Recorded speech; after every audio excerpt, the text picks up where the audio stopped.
Je suis bien content de vous avoir tous présents pour le webinaire. Évidemment, comme en fait, je ne vous vois pas, donc les interactions devront se faire via le chat. Moi, je vais donner ma présentation. Ça va être malheureusement un monologue pour les 40-45 prochaines minutes, mais si vous avez des questions, évidemment, elles vont être elles vont m'être adressées à la fin de la présentation. Donc, mon nom est Mathieu Pinchot, je travaille chez Chamard et Associés, donc on est un cabinet d'expertise environnementale spécialisé en gestion des matières résiduelles. Je vais traiter aujourd'hui de optimisation de la gestion des matières résiduelles en entreprise. Donc, c'est pas mal notre dada, si on peut dire.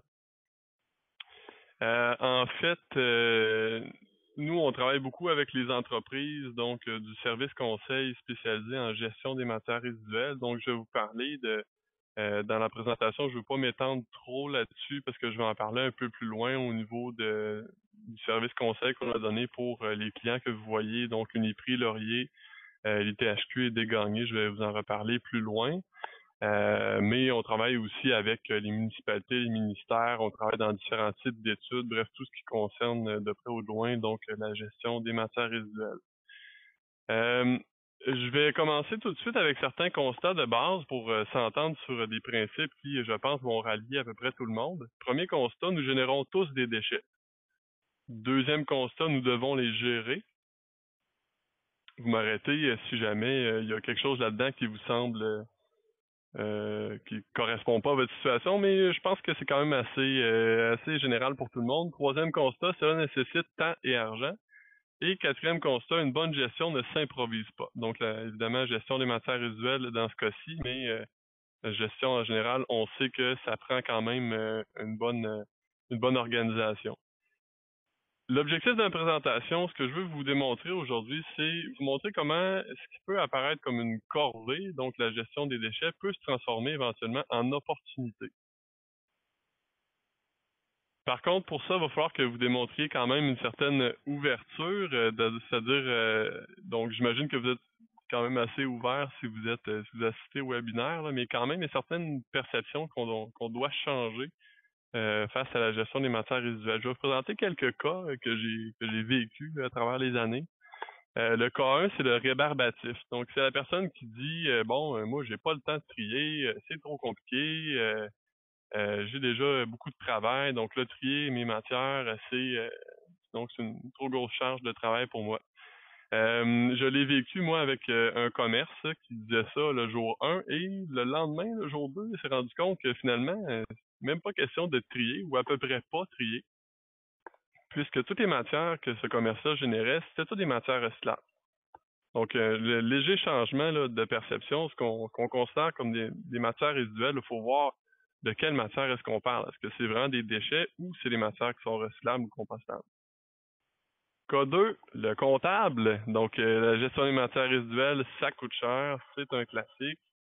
Ça peut être vrai dans certains cas, certaines conditions, oui, vont faire en sorte que ça va être dispendieux. Si on parle notamment de gestion de résidus dangereux, ben ça peut être relativement coûteux.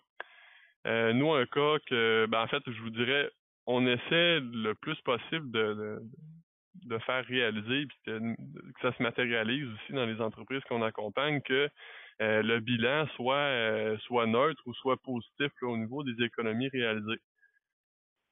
Un exemple que je peux vous donner là, qui est très probant, on a fait un rapport de diagnostic qui nous a pris peut-être 15 minutes à établir. En fait, le constat qui nous a permis d'établir des économies de 33 000 par année pour une entreprise.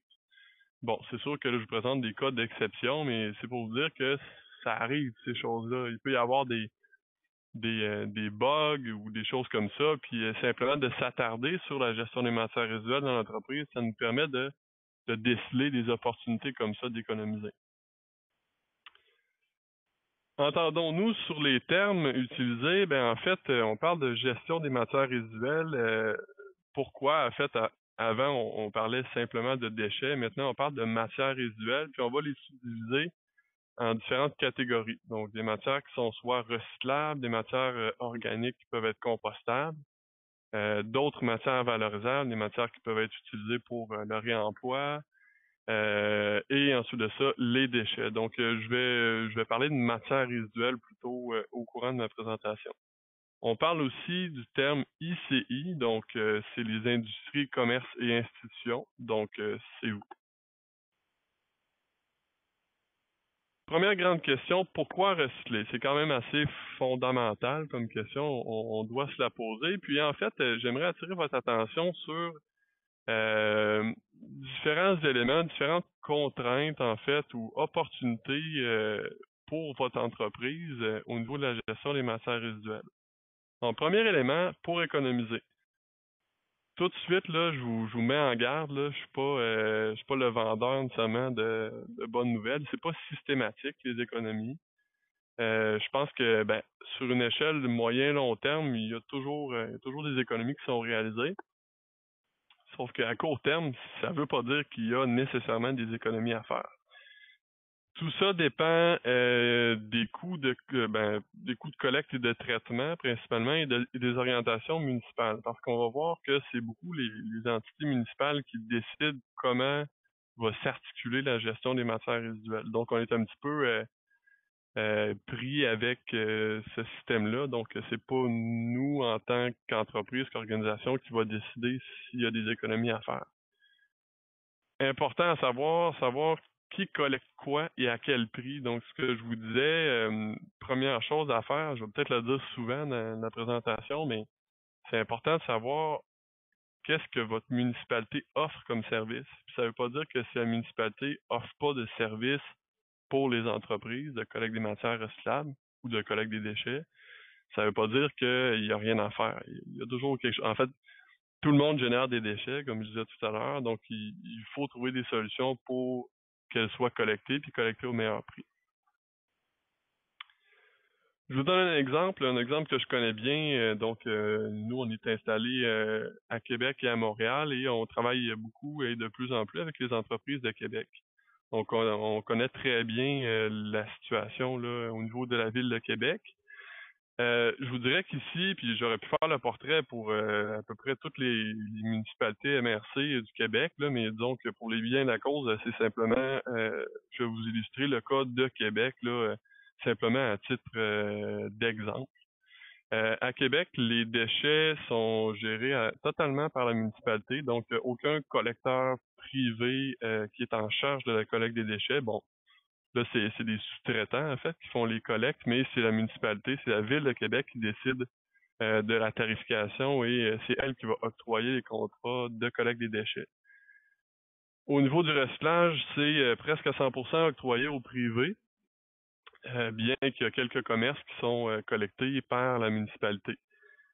Donc là, si moi je suis un commerce, puis je me dis, bon, je génère des déchets, oui, c'est inclus dans mon service municipal, faut que j'aille chercher un contrat privé pour le recyclage, ça peut apparaître comme à première vue un élément qui va nous freiner. Donc, on ne veut pas avoir des coûts supplémentaires pour le recyclage. Comment fonctionne la tarification à Québec? Encore une fois, je vous explique Québec, mais c'est simplement un exemple. C'est un exemple qui se retrouve dans bien des municipalités. Le coût est en fonction du volume et de la fréquence de collecte. Donc là, on se dit, ouais, OK, je génère beaucoup de déchets. Si je vais chercher un contrat de recyclage, ça va me coûter plus cher. Donc, en fait, c'est ça l'erreur qu'il faut pas faire, parce que le vrai chiffre à regarder, c'est ça.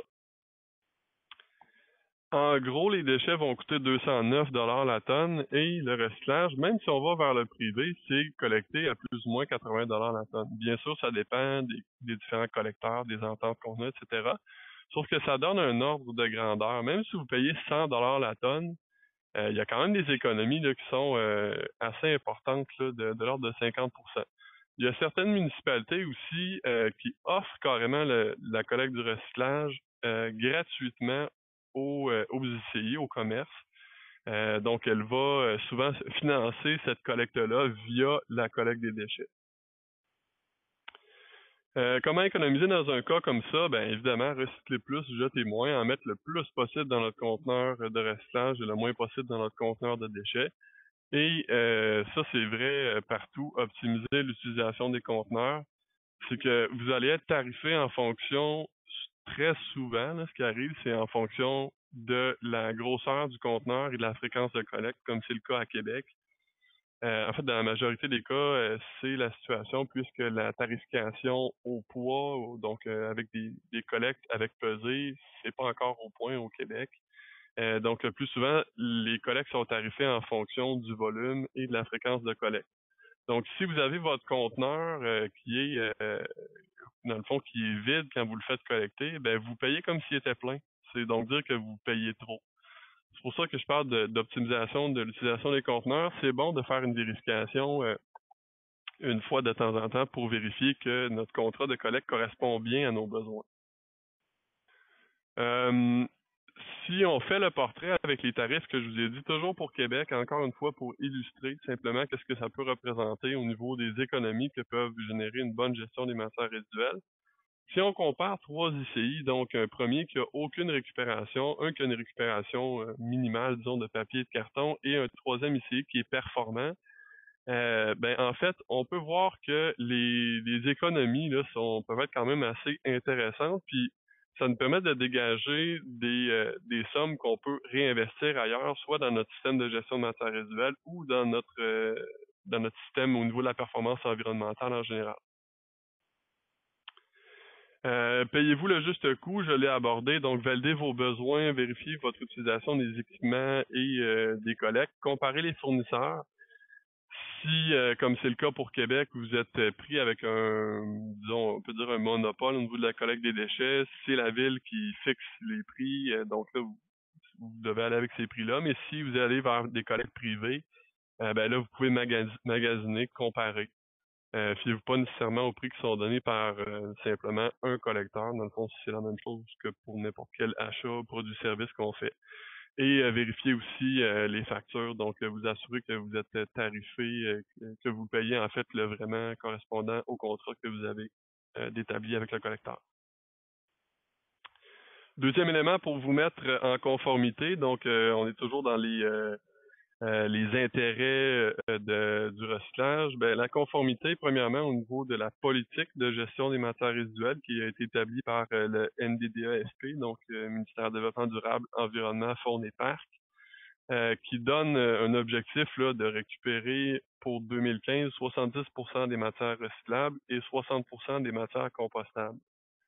Dans cette politique-là aussi, on parle de bannissement de l'élimination. Donc, on compte bannir l'élimination du papier et du carton pour 2013. Donc, 2013, c'est cette année, l'année achève. Bois pour 2014 et matières compostables pour 2020. Donc, ça donne un petit peu les grandes orientations de où est-ce qu'on doit s'en aller. Pour vous mettre en conformité aussi face à la réglementation municipale, certaines municipalités qui interdisent l'élimination des matières recyclables. Donc, c'est sûr que les contrôles sont pas encore 100% effectifs, mais plus ça va aller, plus ça va être coercitif, plus on va aller vers une application de cette réglementation-là. Autre chose, évidemment, beaucoup d'entre vous, j'imagine, avaient des exigences au niveau corporatif, donc dans le fond, des attentes qu'on a envers vous d'appliquer certaines mesures de gestion de matières résiduelles. Ben en fait, de suivre les conseils que je vous donne, ça vous permet là, de répondre à ces exigences-là. Évidemment, aussi une question de ce qu'on peut dire faire le bon geste. Là, on se préoccupe de gestion de matières résiduelles pour, entre autres, réduire l'impact environnemental de notre organisation et de nos activités quotidiennes. Une question d'économie des ressources aussi, donc notamment au niveau du pétrole et des matières qui sont dites non renouvelables. Donc, on n'en a pas pour des centaines d'années qu'on peut les utiliser au rythme où on les utilise actuellement. Il faut les mettre dans une boucle fermée au niveau de l'application du recyclage, de la mise en valeur pour s'assurer qu'on puisse les utiliser pour les générations futures. Et aussi une question intéressante, un point intéressant au niveau de la création de richesses. Donc, on dit que l'industrie des matières recyclables va injecter plusieurs millions de dollars dans l'industrie québécoise et va créer des emplois aussi. Donc, c'est quelque chose qui est intéressant à considérer, qui peut relever, dans le fond, de votre responsabilité sociétale. Maintenant, Passons au plus concret. Comment améliorer sa gestion de matières résiduelles? En fait, première chose que vous devez regarder, c'est quelles sont les matières que vous générez et en quelle quantité. Ça peut paraître banal, sauf que ça ne l'est pas dans les faits. Je vous reviens tantôt à ce que je vous disais. La personne qui me disait il va falloir que je trie toutes mes matières, tu sais, j'ai d'autres choses à faire. Cette personne-là n'avait pas pris la peine de regarder qu'est-ce qu'il y avait dans ses poubelles. C'était 100% des matières recyclables. Donc, dans ce cas-là, il n'y a même pas de tri à faire. Comment on peut le faire? C'est via une caractérisation ou un audit. Ça peut être simplement un audit visuel. Donc, de regarder, nous, on génère tel type de matière, à peu près en telle quantité, telle proportion. La caractérisation, c'est vraiment un tri spécifique avec des pesées. C'est des études, entre autres, que Chamard et Associés sont en mesure de réaliser. Euh, pour démarrer un plan de gestion de matières résiduelles, c'est pas obligé, nécessaire de faire une caractérisation. Par contre, ça aide évidemment euh, pour cibler plus spécifiquement les opportunités d'amélioration au niveau des matières qu'on va générer. Qui peut collecter ces matières? Je vous l'ai dit, informez-vous. Première des choses, municipalité, MRC, entité de gestion de matières résiduelles. Il faut regarder du côté municipal et regarder aussi au niveau du privé, tout dépendant de ce que la municipalité peut nous offrir. Donc, informez-vous, première des choses, via les sites web et contactez les municipalités dans lesquelles vous êtes. Qui peut collecter les matières? Les matières compostables, je suis certain que plusieurs d'entre vous vous posez la question, disons la question du jour qui est des matières compostables. Qu'est-ce qu'on fait avec ça? Ça se développe tranquillement. Bon, il y a des municipalités qui l'offrent, la collecte des matières compostables. Donc, première des choses, encore une fois, voir avec la municipalité. Certains collecteurs privés se sont lancés là-dedans aussi et collectent les matières compostables. Et il y a une possibilité aussi d'avoir du compostage sur site via ce qu'on appelle un composteur modulaire. Je ne veux pas trop m'étendre là-dessus, mais c'est donc une façon de composter vos matières et de bénéficier du compost produit directement dans votre entreprise. Si je ne me trompe pas, il y a un webinaire là-dessus le 8 octobre, donc sur la collecte des matières organiques. D'autres matières que vous pouvez avoir, les piles fluorescents, équipements électroniques, c'est des matières qui sont soumises à une réglementation qui a fait en sorte qu'il y a un système de collecte qui s'est créé et qui se finance au Québec là-dessus. Donc, je vous laisse vous regarder sur ces différents sites web-là, puis vous avez les différents points de dépôt pour ces matières-là. C'est important pour piles fluorescents, électroniques, tout ce qui est résidus domestiques dangereux, de ne pas les mettre évidemment en enfouissement, mais plutôt de les acheminer vers des filières de collecte et de traitement sécurisées. Et ça ne va pas non plus dans le bac de récupération. Donc, une fois que vous connaissez vos matières, ensuite de ça, vous planifiez la logistique. C'est super important d'impliquer le personnel de l'entretien ménager dès les premiers instants d'une modification ou de l'amélioration de votre gestion des matières résiduelles. C'est important de savoir quelles vont être les responsabilités, qui va amener quelle matière, à quel endroit, quand vont être les collectes, etc. Donc, c'est vraiment de regarder tous ces détails logistiques-là qui vont devoir être réglés. Puis, tu sais, l'implication de l'entretien ménager, en fait, c'est que vous planifiez cette logistique-là, vous l'implantez, mais c'est important d'avoir un suivi avec l'entretien ménager aussi pour savoir est-ce que tout continue de bien se passer ou s'il y a des bugs, s'il y a des choses qu'on devrait modifier. Souvent, l'entretien ménager se fait en dehors des heures de bureau, si on peut dire. Donc, on n'a pas tendance à être beaucoup en contact avec les gens qui font l'entretien. Donc, c'est bon de prévoir des temps où on rencontre ces gens-là pour faire l'amélioration continue de notre système. Donc ensuite de ça, il faut avoir pour nos employés des équipements qui vont permettre de faciliter le tri. Donc d'avoir les bons bacs aux bons endroits. C'est pas nécessaire de mettre des bacs de recyclage dans tous les petits coins de l'entreprise. C'est important, encore une fois, de connaître où sont générés quel type de matière. Évidemment, dans les bureaux, il y a beaucoup de papier qui est généré, donc ça nous prend absolument des bacs de recyclage. Si vous avez des piles, ça peut être intéressant d'avoir des contenants centralisés où on va collecter les piles. Donc, vous communiquez auprès de vos employés à quel endroit vous collectez les piles. Si vous opérez un restaurant, une cuisine, ben là, ça vous prend à la fois recyclage, compostage et déchets, évidemment. L'option déchets doit toujours être là pour éviter d'avoir des contaminants, là, des matières non désirables dans le compost et dans les matières recyclables. Et autre élément super important, donc une fois que vous avez tout mis en place, le côté technique, si on peut dire, les bacs, les collectes, c'est important de communiquer tout ça. Communiquer à l'interne et à l'externe. À l'interne, ben, ça peut être via des affiches comme celle qu'il y a sur la présentation, des aides-mémoires, des matières.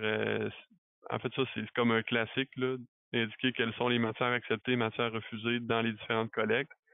Euh, Tout le monde se pose tout le temps ces questions-là, donc il faut le plus possible diffuser cette information-là pour régler la question, si on peut dire, ou aider à régler la question. Communication peut se faire via évidemment des formations comme celle que vous avez aujourd'hui, des communiqués, des comités verts, par exemple, ça peut être intéressant là, pour améliorer en continu et avoir, disons, un feedback de la part des gens qui vivent ce système-là, donc pour pouvoir l'améliorer. D'autres méthodes de communication qui sont plutôt à l'externe, qui vont vous permettre de vous entre guillemets, de vous péter les bretelles, donc de dire ben on est bon, on est fier, puis c'est vrai, je veux dire, si vous l'êtes, il n'y a rien de mal à ce que vous le disiez, puis s'il y a de quoi, ça va encourager d'autres organisations à suivre aussi vos pas, donc des certifications comme l'attestation Ici on recycle qui est décernée par Recycle Québec, qui va concerner la gestion des matières résiduelles, ou d'autres certifications comme BOMA Best ou LEED qui vont avoir attrait au bâtiment ou à la gestion du bâtiment. Donc, c'est tous des éléments qui vont vous permettre là, de vous faire reconnaître puis de donner, dans le fond, de donner le bon exemple à d'autres entreprises. Un petit parallèle que je fais entre gestion des matières résiduelles et les rénovations, en fait, c'est que comme les rénovations, la gestion de matières résiduelles, vous pouvez le faire vous-même. Nous, on est des experts là-dedans. C'est notre dada. On fait ça à tous les jours. Pour nous, ça se fait assez bien. Il y a des cas plus complexes que d'autres, évidemment. Mais c'est des choses que vous pouvez faire vous-même. Donc, c'est ce que j'appelle l'option, entre guillemets, du Joe bricole. J'espère que je n'offenserai personne là-dedans. Je suis moi-même un bricoleur, donc je me reconnais dans cette appellation-là. Pour vous y retrouver là-dedans, ben, vous basez sur j'ai fait ça sommairement, là, mais quand même, je vous ai donné les grands points à surveiller pour l'implantation d'un système performant de gestion de matières résiduelles dans votre entreprise. Mais vous pouvez regarder aussi sur googler ça, en fait, déchets zéro au boulot. C'est un site web qui a été créé par Recycle Québec, qui est super bien fait, je trouve, qui va vous donner le step by step, donc étape par étape, pour implanter un système de gestion de matières résiduelles et faire l'amélioration continue de ce système-là. Je trouve que c'est un site qui vaut vraiment la peine d'être visité, d'être consulté régulièrement. L'option du jour bricole est par contre pas garante de résultats. C'est-à-dire que vous n'aurez pas nécessairement les meilleurs prix avec les fournisseurs, vous ne prendrez pas nécessairement les meilleures décisions. Pourquoi? Parce que c'est pas au même titre que les rénovations. Moi, quand je fais des rénovations chez nous, je le fais au meilleur de ma connaissance. Mais c'est pas mon domaine. Si je me lance dans l'électricité ou dans la plomberie, je peux avoir des petits problèmes. D'où l'intérêt de l'option professionnelle. Là, c'est sûr que je vends ma salade, mais encore une fois, vous pouvez le faire vous-même. Par contre, si vous avez soit pas le temps, pas le goût, pas les connaissances, pas les ressources, ou si vous voulez être vraiment certain des résultats, l'option professionnelle est intéressante, donc ça vous permet de vous guider vers les meilleurs choix. Et élément à considérer aussi, c'est que la gestion des matières résiduelles, souvent, on implante un système, puis on le laisse aller. Donc, si vous êtes dans ce modèle-là, il faut être réaliste aussi. Là. On n'est pas à toutes les semaines en train de vérifier est-ce que tout fonctionne bien, tout ça. Je dirais que d'implanter un système performant tout de suite en partant, Je trouve que ça vaut quand même la peine d'être fait correctement parce que c'est un service qui est essentiel, la gestion des déchets. Vous n'avez pas le choix, comme j'ai dit tantôt. Tout le monde en génère des déchets, donc tout le monde doit les gérer d'une quelconque façon. Donc, si vous voulez vraiment avoir une bonne optimisation de comment est-ce que vos matières vont être gérées, combien vous payez et combien vous paierez toujours aussi, on propose de défaire de ce service-là, on est pris avec. Mais l'option professionnelle avec un consultant comme Chamard et Associés, ça peut être intéressant pour vous. Puis je parlais tantôt des économies qui peuvent être réalisées dans le cadre de l'implantation d'un système qui va être performant. Ben là, ça peut vous permettre de dégager des marges de manœuvre pour payer des consultants comme nous. Je vais vous présenter quelques cas à succès sur lesquels nous, on a travaillé, qu'on trouve qui sont intéressants à présenter. On a travaillé, on travaille toujours avec le groupe Uniprix. Groupe Uniprix, une petite présentation rapide de 375 pharmacies au Québec. Écoutez, c'est probablement plus que ça, mais c'est les dernières données qui sont à jour. Uniprix a créé un programme Univers dans lequel va aller chercher de l'amélioration des pratiques environnementales dans ses différentes succursales. Et là-dedans, elle nous a mandaté pour améliorer la gestion des matières résiduelles dans les succursales, donc les pharmacies Uniprix qui le désirent. La démarche qu'on entreprend avec les pharmacies, c'est une démarche en 5 étapes qui reprend essentiellement les étapes de bonne gestion de matières résiduelles que je vous ai mentionnées plus tôt. Donc, on fait l'implantation ou la bonification des collectes qui sont en place pour les matières recyclables, mais il y a beaucoup de matières compostables dans les pharmacies, on peut se le figurer. On a implanté d'ailleurs une collecte de piles, je dis ça juste comme ça dans toutes les pharmacies du groupe Uniprix. Deuxième étape, diagnostic des pratiques. Regardez qu'est-ce que les employés font. Donc, c'est bien de récupérer, mais c'est bon aussi d'avoir des bonnes façons de réduire à la source, de réutiliser le papier, les différents équipements, de réduire l'usage unique pour le café, pour l'eau, etc., pour réduire la quantité de matière qu'on va générer. On donne une formation des employés. Je dirais que c'est un must là, dans toutes les entreprises qu'on accompagne. Il y a tôt ou tard une formation. C'est un essentiel. Votre système est là, mais vous devez l'inculquer aux employés, évidemment. On fait en quatrième lieu une caractérisation des matières résiduelles pour établir la performance. Donc, la caractérisation, en guise de rappel, c'est une évaluation de ce qui est généré dans l'entreprise. Donc, on fait une évaluation des différents flux, déchets, matières recyclables, matières compostables et autres matières valorisées. On va trier et on va peser ces matières-là pour établir vraiment la génération et la performance de l'entreprise. Et ensuite de ça, on fait des dépôts de dossiers de candidature puisqu'on amène les pharmacies qu'on accompagne vers, ici on recycle niveau 3. Donc, des taux, des performances au-delà de 70% de mise en valeur. Les résultats au niveau de Uniprix, la chaîne de pharmacie la plus engagée, puis je dirais même au niveau du commerce de détail, il n'y a aucune autre bannière qui peut se targuer d'avoir des résultats aussi intéressants que Uniprix, donc d'avoir 120 pharmacies qui sont attestées niveau 3, ainsi que le siège social, des taux de mise en valeur dépassant les 90%. Et au final, qu'est-ce que ça fait? C'est des milliers de tonnes de matière qui vont être détournées des sites d'enfouissement et d'incinérateurs. Au niveau des résultats, ça c'était les données chiffrées, mais aussi une question de visibilité, de fierté. On l'a vu avec des pharmacies, ça amène vraiment quelque chose au niveau là, du personnel carrément. Un cas spécifique que je veux vous présenter juste pour que vous compreniez un peu comment ça se passe dans une pharmacie. Uniprix Saint-Eustache, avec qui on a travaillé l'année passée, qui me disait, bon, moi j'ai un gros conteneur et la municipalité fait la collecte de mes matières recyclables. Par contre, ça suffit pas, il passe sur 2 semaines. Puis là, je demande, ben, dans votre conteneur de déchets, qu'est-ce qu'il y a? Il me dit, c'est 80% du carton. Donc là, il a fallu réorganiser complètement la gestion de ces déchets en conteneurs.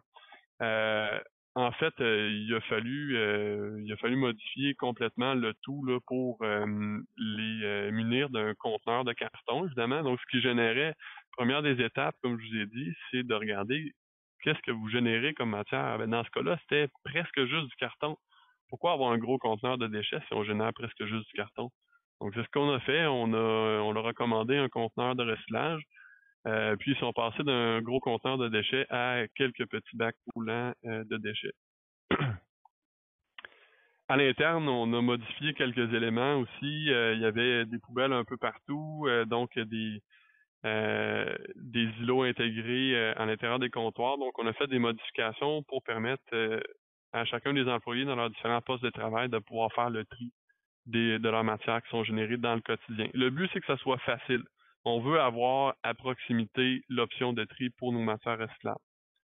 Au niveau des résultats, taux de mise en valeur, donc récupération des matières recyclables, 33% avant et après 93%. Je dirais que c'est quand même assez typique dans les pharmacies qu'on accompagne. Au niveau des coûts, 380 $ par mois avant et 245 $ par mois. Donc, c'est des économies qui vont être récurrentes par la suite. Au niveau des résultats, des avantages, des bonus, si on peut dire, au niveau des employés, ça favorise en quelque sorte la rétention et de nos employés et la fidélité de notre clientèle. Je dis pas que il faut se fier uniquement là-dessus, évidemment. Là. Je veux dire, il faut quand même avoir une bonne entreprise pour favoriser tout ça, mais ça contribue quand même à ces éléments-là. Facteur de succès, c'est-à-dire, je passe rapidement là-dessus, motivation des dirigeants, démarche pas à pas, bacs et formations qui sont implantés à l'interne correctement et formation adéquate des employés. Autre client avec qui on travaille depuis plusieurs années, puis de façon plus étroite actuellement, c'est Laurier Québec. Donc Laurier, vous connaissez tous et toutes, mais en fait c'est la plus grande offre commerciale de l'Est du Canada. 240 commerces, 33 restaurants, donc c'est quand même assez vaste. Il y a beaucoup de monde là-dedans. Laurier a quand même un engagement environnemental de par sa politique, mais aussi des reconnaissances qu'elle a obtenues, Visée Vert de Beaumont, ici on recycle. Les interventions, c'est-à-dire qu'on a fait Chamard et Associés chez Laurier. En fait, on fait à l'heure actuelle, depuis 2009, des caractérisations à tous les ans. Donc, on est à même de suivre la performance de Laurier Québec. On a accompagné l'implantation du compostage dans la foire alimentaire en 2010 et en 2012, Laurier s'est dit, bon, on donne le coup de barre, là, si on peut dire. On veut savoir comment est-ce qu'on peut vraiment améliorer notre taux de mise en valeur. Donc, on a fait un diagnostic complet de toutes leurs opérations et on a doté Laurier Québec d'un plan d'action jusqu'en 2015 et on est actuellement dans l'implantation. Le diagnostic, en fait, l'objectif de ça, c'était de détecter les opportunités d'amélioration et évidemment poser des actions concrètes. Les trois volets, c'est qu'on a regardé au niveau des infrastructures et des opérations. Qu'est-ce qu'ils utilisaient à l'heure actuelle comme équipement? On a rencontré le personnel d'entretien, comme je vous disais, qui est une étape fondamentale pour avoir un bon système. On a questionné aussi, en fait, tous les locataires, plus spécifiquement quelques dizaines, mais on les a tous rencontrés, en fait. Et on a rencontré aussi les clients là, pour mieux comprendre un peu comment, c'était quoi leur perception. Ensuite de ça, on a établi des cibles et des objectifs. Donc, comme je vous disais, on a fait des caractérisations chaque année, donc on connaît bien les matières qui sont générées. On a ciblé en priorité les matières, les zones qui étaient les plus problématiques, si on peut dire, donc les zones où il y avait plus de génération de matière. L'intérêt de la caractérisation par zone, ça nous permet d'avoir ça. C'est pas simplement de dire, j'ai l'impression qu'il y a beaucoup de matière à tel endroit. J'ai vu qu'il y avait beaucoup de recyclage dans le bac. Oui, mais à quel point? Donc, c'est ce qui nous a permis en fait, ça, c'était comme un constat qu'on avait fait depuis longtemps. Là. Beaucoup de matières recyclables générées par les commerces qui étaient éliminés. Donc, c'est notre premier angle d'intervention pour cette année. On a, en fait, comme je vous disais, c'est bien important de planifier le tout. Donc, on a fait un échéancier pour dire vraiment qui fait quoi, quand, puis pour vraiment bien ordonner les différentes choses. On est actuellement dans la mise en œuvre, donc on a fait l'évaluation des besoins, on a fait les négociations au niveau des contrats de collecte, achat de bacs, compacteurs, presse, on a regardé 10 000 possibilités de ce qui pouvait être fait et on a fait le meilleur choix, en tout cas qu'on pensait possible avec Laurier Québec. On a fait l'implantation, donc juste pour vous donner un ordre de grandeur, à l'heure actuelle, Laurier opère, en fait, ont 5 compacteurs à déchets. Et on transforme tranquillement ces différents compacteurs à déchets-là en compacteurs pour matières recyclables. Entre autres choses, on va toucher les matières compostables et les résidus domestiques dangereux aussi, mais dans un deuxième temps, étant donné que c'est moins des grosses quantités générées. Au niveau des communications, on les accompagne pour la rédaction de... En fait, on a fait des aides-mémoires avec eux, donc avec leur service de communication. Nous, on s'occupait de leur fournir le contenu, si on peut dire, puis eux enrobaient ça dans le contenant avec les couleurs de Laurier Québec. Même chose pour les mémos, et on a créé aussi un comité vert là, qui nous permet d'assurer un suivi au niveau là, de l'implantation et de la bonification du système mis en place. Résultats envisagés pour 2015, réduction des déchets envisagés, 871 tonnes par an, c'est quand même assez important. Laurier génère 1300 tonnes par an à l'heure actuelle. Taux de mise en valeur sont actuellement autour de 40%. On veut monter ça à 80% sur l'horizon 2015. Et un élément intéressant aussi au niveau des économies, donc on parle d'environ 100 000 $ par année pour Laurier. Je vais aller rapidement, là. Il me reste 5 minutes pour faire le tour des autres entreprises. En fait, on a travaillé aussi avec l'ITHQ, Institut de tourisme et d'hôtellerie du Québec, qui est à Montréal. L'ITHQ, la particularité, c'est que les fonctions multiples, donc c'est à la fois une école, un hôtel, c'est en fait 2 restaurants, c'est un centre de recherche, il y a des cours qui sont donnés là, il y a des ateliers de cuisine. C'est extrêmement dynamique et il y a beaucoup de roulements. Dans le fond, c'est un peu comme Laurier Québec, il y a beaucoup de roulements de visiteurs. Donc, l'ITHQ, il y a beaucoup de roulements d'employés et de visiteurs. Et pas tant d'employés, mais plus d'élèves, en fait, qui viennent suivre des cours à l'ITHQ. ITHQ ont aussi un engagement au même titre que Uniprix et Laurier Québec au niveau de la politique de développement durable. Au moment où on les a rencontrés, leur gestion de matières résiduelles était assez avancée. Il y avait des reconnaissances réservaires pour l'hôtel. Ici, on recycle niveau 2. Donc, ce qu'on a fait, nous, à l'ITHQ, c'est qu'on a fait encore une fois, comme, je veux dire, on n'invente pas des nouvelles choses. On fait un diagnostic, on regarde qu'est-ce qui se passe, comment ça se passe, et on établit un plan d'action en fonction de ce qu'on voit, de ce qu'on établit comme étant des priorités. Donc, on les aide aussi, évidemment, dans l'accompagnement pour l'implantation. On a parlé à l'ITHQ notamment de c'est pas fait, là, mais ça pourra se faire éventuellement d'implanter un composteur modulaire pour traiter, parce qu'on peut se figurer qu'il génère énormément de matière compostable. Donc ça, c'est un des points là, qu'on a dû regarder de façon plus spécifique.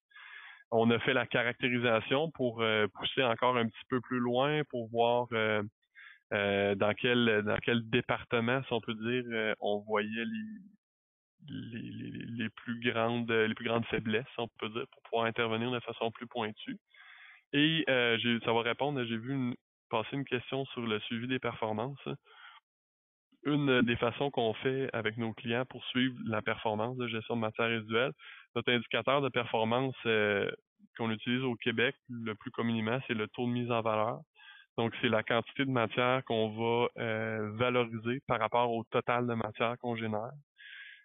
Donc, nous, on a, pour l'ITHQ notamment, là, parmi nos clients, on a développé un petit calculateur qui permet à l'ITHQ de rentrer en temps réel ou à chaque mois leurs différentes données, les données qu'ils ont au niveau de toutes les matières qu'ils vont générer. Par exemple, ce mois-ci, on a des relevés de X tonnes de notre compacteur à déchets, on a tant de bacs de matière recyclable, puis tant de bacs de matière compostable. On rentre ça là-dedans, puis ça fait automatiquement le calcul du taux de mise en valeur en continu.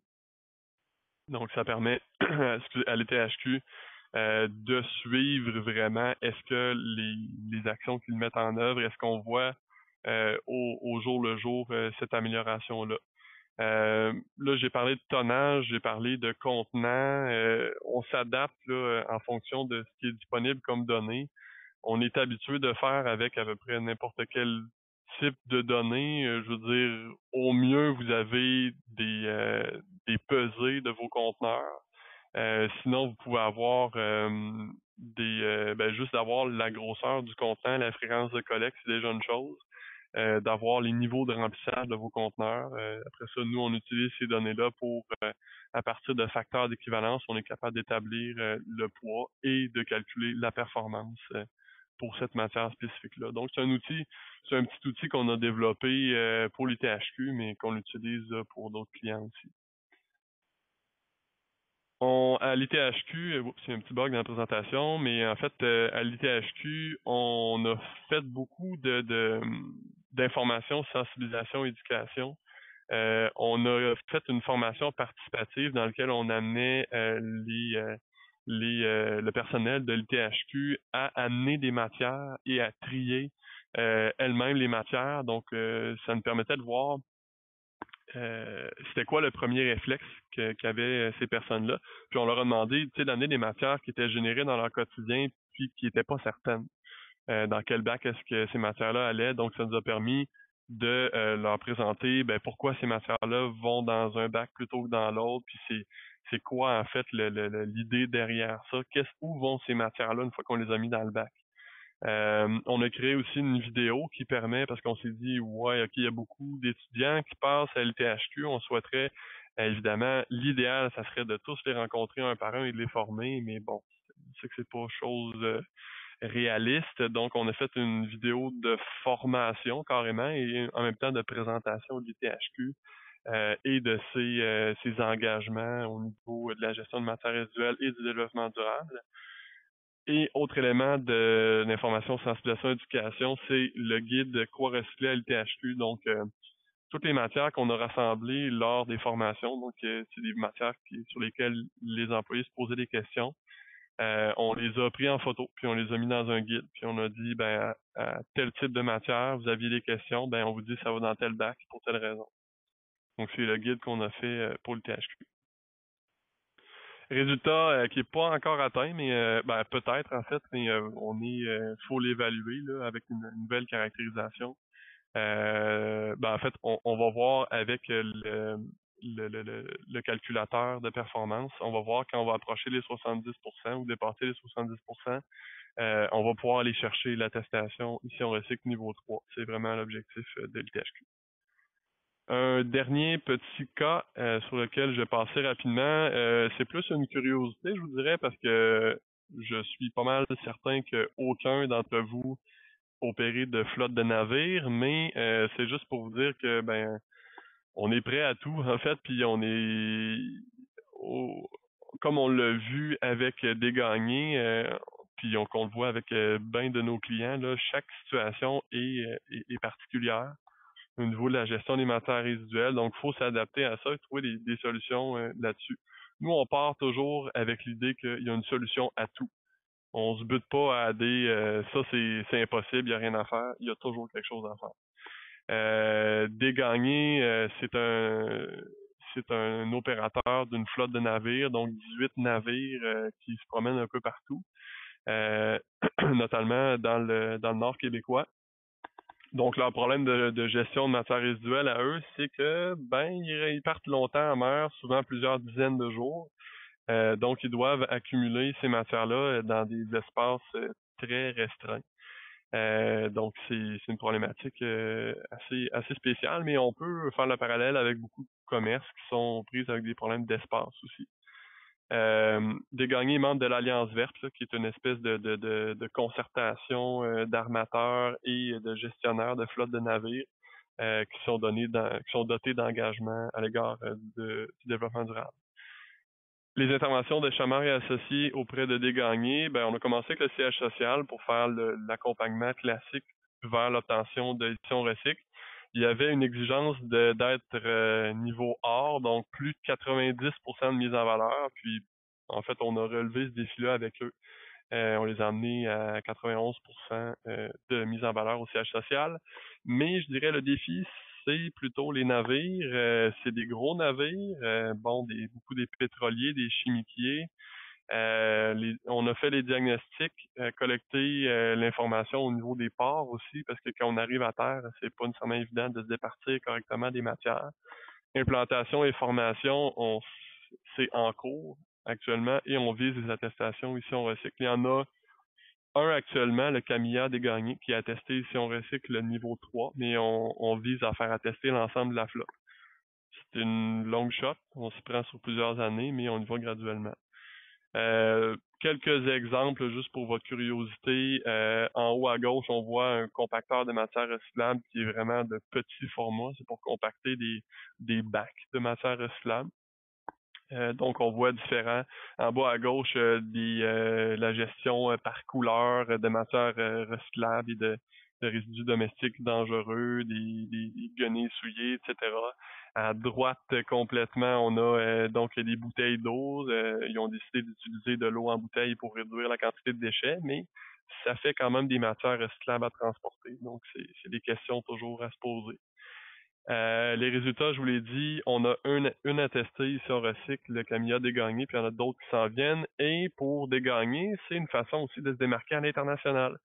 Parce qu'à l'heure actuelle, oui, ils sont dans l'Alliance verte, c'est une façon de se démarquer, mais il y a aucun autre compétiteur, même pas beaucoup de flottes de navires qui se préoccupent de leur gestion de matières résiduelles. Donc, on parle d'un milieu qui, historiquement, balançait tout par-dessus bord. Donc, on part de loin quand même, puis avec l'équipage, ça, il y a des choses à changer. Donc, c'est pour ça qu'on parle d'une entreprise dégagnée qui va se démarquer à l'international. Petite conclusion, j'arrive pas mal à échéance de mon temps malgré le départ un peu boiteux. En fait, au niveau de la conclusion, vos matières résiduelles, vous pouvez les voir de différentes façons. Vous pouvez voir des contraintes, vous pouvez voir des coûts élevés, une nouvelle collecte que vous devez implanter qui va vous représenter des coûts. Si vous voyez ça maintenant, c'est parce que vous avez pas écouté, parce que la gestion de matières résiduelles, c'est pas juste une nouvelle collecte, c'est une réorganisation complète de votre gestion de matières résiduelles. C'est des contraintes réglementaires auxquelles vous êtes soumis à l'heure actuelle et vous allez l'être de plus en plus. Donc, c'est bien de s'y prendre tôt pour pas être à la course pour faire ça. Et c'est évidemment des contraintes environnementales, les impacts environnementaux qui sont générés par votre entreprise. Vous pouvez voir la gestion des matières résiduelles comme des opportunités d'économiser, de se démarquer et aussi de faire le bon geste au niveau environnemental. Donc, c'est ce qui conclut ma présentation. Vous avez mes coordonnées. N'hésitez surtout pas. En fait, là, je vais répondre aux questions du webinaire, mais si vous avez d'autres questions, vous voulez nous contacter par la suite, n'hésitez surtout pas. Ça me fera grand plaisir de discuter avec vous. Merci beaucoup.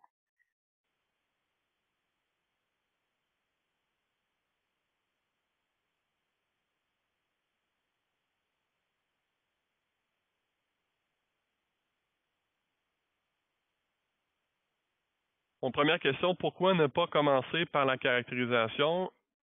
En fait, je vais vous dire une réponse plate, là, mais ça dépend. Ça dépend où est-ce que vous en êtes. La caractérisation va vous permettre d'améliorer un système qui est en place, puis qui est déjà relativement performant. La caractérisation va vous permettre d'aller chercher des données très pointues qui vont vous permettre d'améliorer de façon pointue. Pourquoi je dis ça? Parce que souvent, juste par un audit visuel, puis en questionnant qu'est-ce que vous générez, en vous demandant qu'est-ce que vous générez comme matière, puis à peu près en quelle quantité, juste avec cette information-là, vous pouvez faire, disons, le 80% de la job, si on peut dire. Si je reprends l'exemple de ma pharmacie Uniprix, juste en lui parlant au téléphone, elle me dit, ben mon conteneur de déchets, c'est 80% du carton. Je dis, ben là, tu n'as pas les bons équipements pour gérer le type de matière que tu as. Donc, la caractérisation n'est pas nécessaire dans un premier temps. On commence par poser des questions, vérifier en gros qu'est-ce qu'on a comme matière. Ensuite de ça, on fait les changements. Puis si on veut pousser un peu plus loin, on peut faire la caractérisation. Mais c'est pas nécessairement une étape qui est absolument nécessaire.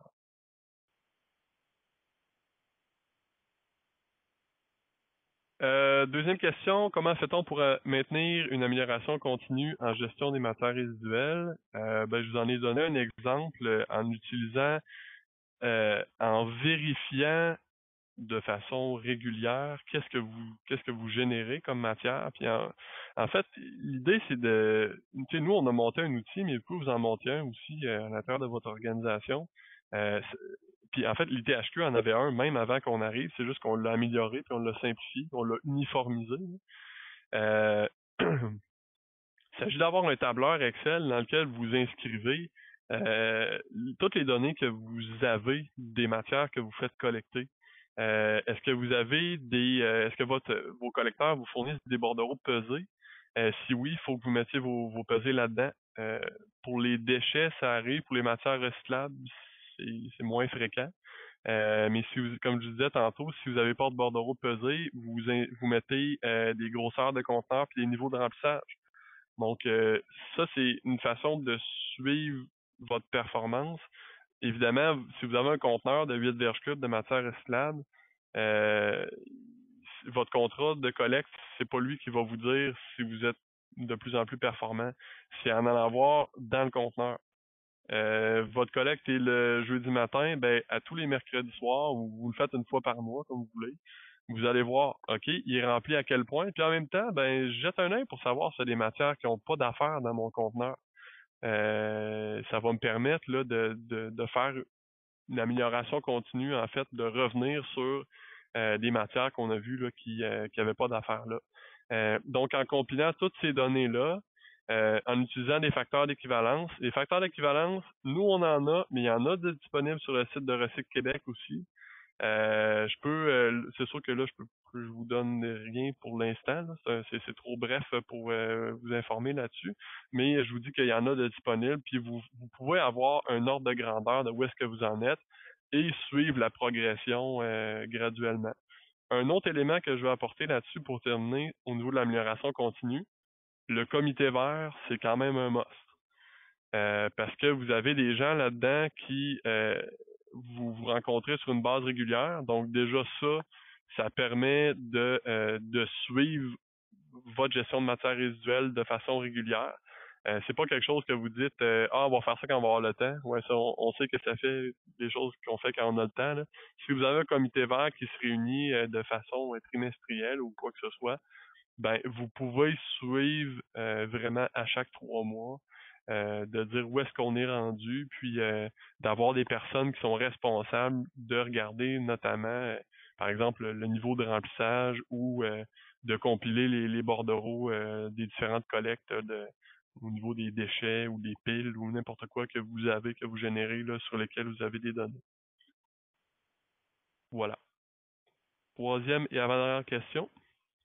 Pour les RDD, donc résidus domestiques dangereux, avez-vous des trucs afin de convaincre les entreprises à payer ou prévoir un budget pour s'en départir? Oh, ça c'est une bonne question. Je vous dirais qu'au niveau des RDD, il y a de la réglementation. Si vous voulez, en fait, ça je trouve que c'est quand même l'argument principal, là. C'est de voir dans au niveau de la réglementation municipale, qu'est-ce qui est interdit dans les collectes de déchets? Souvent, les résidus domestiques dangereux sont interdits. C'est donc dire que si vous, en tant qu'entreprise, vous mettez une canne de peinture dans les déchets, ben vous contrevenez à un règlement municipal et êtes passible d'amende. Donc ça, c'est en théorie. Dans les faits, les contrôles sont rarement faits, là. Mais juste la perspective d'être en contravention envers une réglementation, ça peut quand même en inciter plusieurs à changer. Euh, au niveau des RDD, ça dépend ça dépend des matières, là, mais certaines matières, comme je vous ai parlé tantôt, les piles fluorescents, les peintures, c'est des matières qui sont soumises à une responsabilité élargie des producteurs. Donc, les producteurs de ces matières-là dangereuses doivent payer pour la collecte.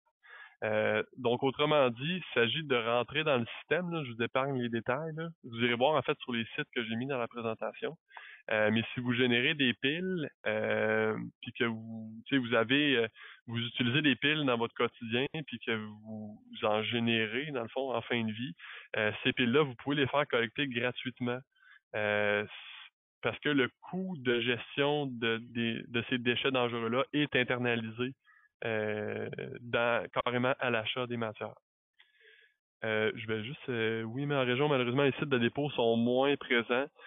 Oui, j'en conviens, c'est clair. Oui, de cette île, oui, je viens de voir d'où vous venez. Oui, c'est clair, c'est une problématique sur laquelle on travaille. Je dis on, mais c'est pas juste Chamorro et Associés, c'est l'ensemble des intervenants à gestion de matières résiduelles au Québec. Oui, c'est une problématique, c'est clair. Île-de-la-Madeleine, oui. J'ai malheureusement pas de solution miracle pour vous. Vous êtes en région éloignée. Si vous n'avez pas de site de dépôt, c'est plate à dire, mais ça va vous coûter cher pour vous en départir. Je suis bien désolé, il y a pas de solution magique là-dessus, mais au moins commencer par voir les matières qui sont soumises à la responsabilité élargie des producteurs. Comme je vous disais, piles, fluorescents, huiles et peintures.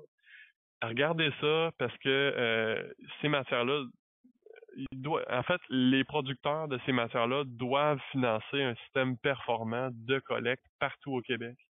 C'est sûr que c'est relativement récent, donc c'est pas partout qu'il va y avoir des collectes, mais pour les gens de cette île et des îles de la Madeleine et de toutes ces régions-là qui sont un petit peu plus difficiles à desservir, qui sont moins bien desservies, découragez-vous pas, ça va venir, c'est certain. C'est sûr que à l'heure actuelle, ben les grands centres sont mieux desservis. Pourquoi? Parce qu'il y a plus de quantité générée.